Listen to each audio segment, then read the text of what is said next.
Hello, today we're talking about atom economy, and this is sometimes known as atom utilization as well. So that's another way of saying atom economy, but for this video we're going to be using the term atom economy. Now, one thing to remember, or the first thing to remember, is that when we have chemical reactions to produce products, a high atom economy is better. So we want to get as high atom economy as possible when we have chemical reactions to make products. So what do we actually mean? So very simply, atom economy is the amount of start materials converted into useful products. So if we have a large or a high amount of useful product from our start materials, we call that a high atom economy. We do need to remember that as well as our useful products, we often get waste products as well when we have chemical reactions to make different substances.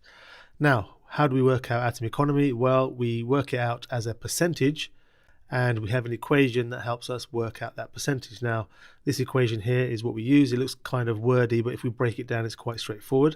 It's the relative formula mass of desired products from an equation divided by the sum of formula masses of all the reactants from the equation that we are using. And you times that by 100 to get our percentage.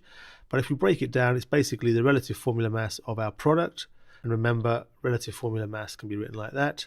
And that's divided by the relative formula masses of all the reactants. So it's basically the formula mass of the desired product divided by the relative formula mass of all the reactants. And we multiply that by 100, and that gives us our atom economy. So let's have a look at an example where we can apply this. This is an equation for the production of iron from iron oxide. And what we have is iron oxide reacting with carbon monoxide to make our useful product here. Which is the iron. The carbon dioxide is our waste product, and that's actually not only a waste product, but it's also a pollutant as well. So this is something we need to take into account when we're deciding on our chemical reactions that we use. So how do we work it out? Well, we need to work out the relative formula mass of our desired product. In this case, it's iron. So we work out the formula mass. We have two iron atoms that we're looking at. So it's 2 times 56. The atomic masses are given in the question usually. So it's 56 times 2, which is 112. So that's the formula mass of our desired product. And then the formula mass of all the reactants is that for iron oxide and also for carbon monoxide. So for iron oxide, it's 2 times 56. We can put that in brackets and then add our O3. So that would be 3 times 16, which is the atomic mass of oxygen. We put those in brackets so we can work them out individually. Before we add them together, we add that to the relative formula mass of our carbon monoxide. And there's 3 carbon monoxide molecules here. So it's 3 times 12 plus 16. And in fact, it's probably worth mentioning here that when we have the large 3 in front of a formula, the large 3 applies to the whole formula and not just the carbon in this case. It's not 3 carbon and 1 oxygen, it's actually 3 carbon plus oxygen. So that's why we've done 3 times 12 plus 16. If we work all that out on our calculator, you should get an answer of 244. That's because for iron oxide, the formula mass is 160, and for the carbon monoxide, it's 84. So add those together, you get 244. So that's all our reactants. So all we need to do to work out the atom economy now is to work out the formula mass of our useful product. In this case, it's 112 divided by 244. So we can just write that out. 112 divided by 244. Multiply that answer by 100. And we get our atom economy, which is 45.9%. So the atom economy for this equation, this balanced equation, is 45.9%. We can have a look at another couple of examples. So here we are making the same product but with 2 different reactions. So the useful product in this case is chloroethane. We don't need to worry too much about exactly what that is, just that it's our useful product that we want in this reaction. And there's 2 equations showing how it's made. So the first one over there, we can label these 1 and 2, but the first one there is made from ethene. You might recognize C2H4 as ethene. That reacts with hydrochloric acid. And in the second one, we've got ethanol reacting with hydrochloric acid. And the products are slightly different for the 2 reactions. So which one has the highest atom economy?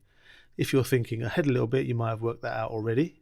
using the idea of conservation of mass, which we've looked at before. But if not, we can just go ahead and use this equation here. So it's the formula mass of the products divided by the formula mass of all the reactants. So let's work out the formula mass for our product first, which is our chloroethane.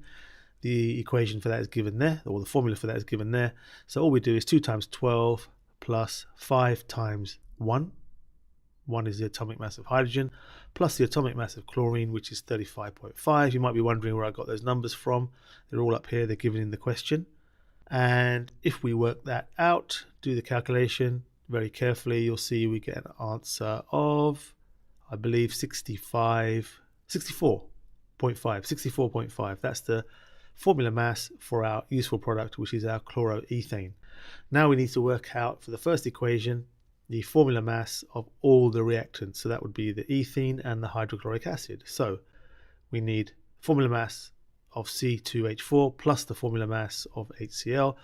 That would be worked out by 2 times 12 plus 4 times 1 for the ethene. And then we would add that to the formula mass for HCl, which is 1 plus 35.5. which gives us a total of 36.5. If we add all that together, we get an answer again of 64.5. Now, if you had a go at that and didn't quite get the answer, you should have got 28 for the ethene and 36.5 for the hydrochloric acid. So we get an answer of 64.5. Now, if we are working out the atom economy, we just need to use our equation that we've just said before, and that will give us 64.5 over 64.5. In this example, we have a 100% atom economy. All of the reactants have been converted in the reaction to our useful product. Now, what about in the second example? Well, this time we've got a reaction of ethanol with hydrochloric acid, and the formula mass for ethanol is 46, and for hydrochloric acid is again 36.5. Hopefully you can get the hang of working out formula masses by now. But if we want to work out the atom economy, well, then we need to have 64.5, which is our useful product, divided by 82.5, which is the sum of our reactants, times 100. That gives us an answer of 78.1%, or 78.18. If we round that to, or if we say that or write that down as with two significant figures, we get 78%. So 78.18 or 78 to two significant figures. That's a lower atom economy than in the first equation. So you would think that perhaps the first equation is better, and we would use that one because we've got a higher atom economy, and we said before that a higher atom economy is better. But sometimes we have to take into account other factors. So for example, for the first equation, ethene comes from crude oil, which is a non-renewable resource. Ethanol, while it can be made from crude oil or made from a product of crude oil, in fact from ethene, it can also be made from the fermentation of sugars. And sugars come from a plant called sugarcane, and that's a renewable resource. The other problem with the second equation, however, is that we have a lower atom economy and we have another product. But the positive side is that the other product is harmless waste. It's actually just water. So what we can do is put our ideas together of atom economy and the factors that affect our choice of reaction by looking at two methods for producing ethanol. Ethanol is C2H5OH, as you can see, as the product of both of these reactions. And the first method for making ethanol is by the fermentation of glucose. Glucose is a type of sugar, so fermentation of glucose. And the second method is using a reaction with ethene, which is C2H4, and reacting that with water in the form of steam, which also makes ethanol. Before we do anything else, we have to balance our equations, so you might want to pause and have a go at that. Always worth remembering that if you're balancing the equation with carbon, hydrogen, oxygen, it's always worth doing it in that order, working out the number of carbons, or balancing the carbons first, then the hydrogens, then the oxygens. That makes it a bit easier to do. However, if you've done that, you should have got a 2 for the ethanol and a 2 for the carbon dioxide, and we can now go ahead and work out the formula masses to help us do the atom economy for the first reaction. So for glucose, it's 180. Hopefully you're getting good at working out formula masses by now. For the ethanol, it's 92. Remember that 2 in front represents or is a applied to the whole formula, not just the carbon at the front, so we get 92. And for the carbon dioxide, the 2 applies to the whole carbon dioxide, so we get 88. So to work out our atom economy, we need to do the formula mass of the product over the formula mass of all the reactants. So in this case, 92 over 180, which gives us 51.1%. So that's the atom economy for the first one. For the second one, the formula masses are 28, 18, and 46 this time for the ethanol. And if we work out the atom economy, it would be 46, which is our useful product, divided by the MRs of all the reactants, which is also 46. That gives us 100% atom economy. So we're comparing 100% to 51.1%, and we can see that the second reaction has a higher atom economy. But if we are going to evaluate which method we're going to use, or evaluate the 2 methods, we would need a little bit more information in terms of how we carry out these 2 reactions. So we can compare these 2. So we've got fermentation of glucose or the reaction with ethene, and here they are in 2 separate columns. So there's our glucose fermentation, and there's our reaction with ethene and water. Reaction number 1, reaction number 2. And the first point for the first one is that the raw material, or one of the raw materials for the first reaction, is glucose, and that comes from sugarcane. Now, on the positive side, so all the positives are going to be in green for this slide, is that this is renewable because we can grow more sugarcane. But ethene, which comes from crude oil, is non-renewable. Crude oil is running out, so we call that non-renewable. The negative, or the disadvantage of using glucose, is that we need land to grow the sugarcane. We could possibly use that land to grow other crops such as food. So that's a disadvantage of using the sugarcane. The temperature for fermentation is around about 35 degrees, so that's quite a low temperature. We need to raise the temperature to 300 degrees for the reaction with steam, and we therefore need an input of energy. So we have to use energy to get to that high temperature. The next point is that we have the first one working at low pressure. In fact, it works at atmospheric pressure, just normal pressure at ground level. So that requires low or no energy input. But to create the high pressure for the second reaction, we need high energy. And again, that has cost as well as use of resources.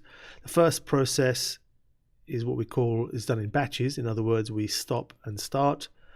It's a slow process, so more time is needed, and it's done in batches. So the whole system has to be stopped, cleaned out, filled up again, and started again. So that's time wasted in between.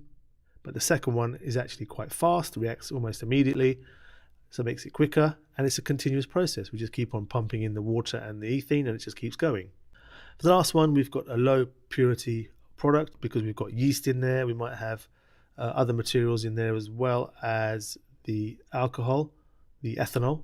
But for the second one, it's pretty much a pure product, which means there is no purification needed, or very low amount of purification needed, which will save on time and save on cost. The atom economy for the second one, remember, was 100%. For the first one, fermentation was about 51%.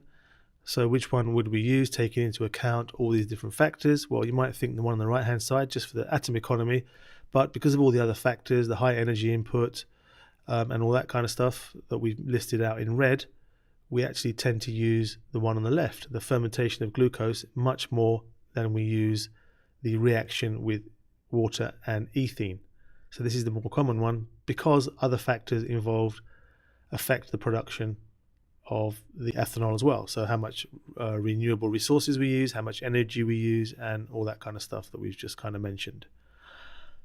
Okay, so worth looking over this again just to make sure you got it under your belt. The last thing to look at is just to remind ourselves of the formula, which is there. We're just looking at the relative formula mass of the products divided by the formula masses of all the reactants times 100. That will give us our atom economy. And remember, higher atom economy is better, but we still need to look at waste and other factors. So in other words, waste, how much waste is produced? Is it harmful? And also, in fact, the other waste products, could we find it useful, or could we have other uses for those waste products? Okay, so that's a summary of atom economy. Slightly longer video than usual, but all important stuff. So thanks for watching, and I'll see you again soon.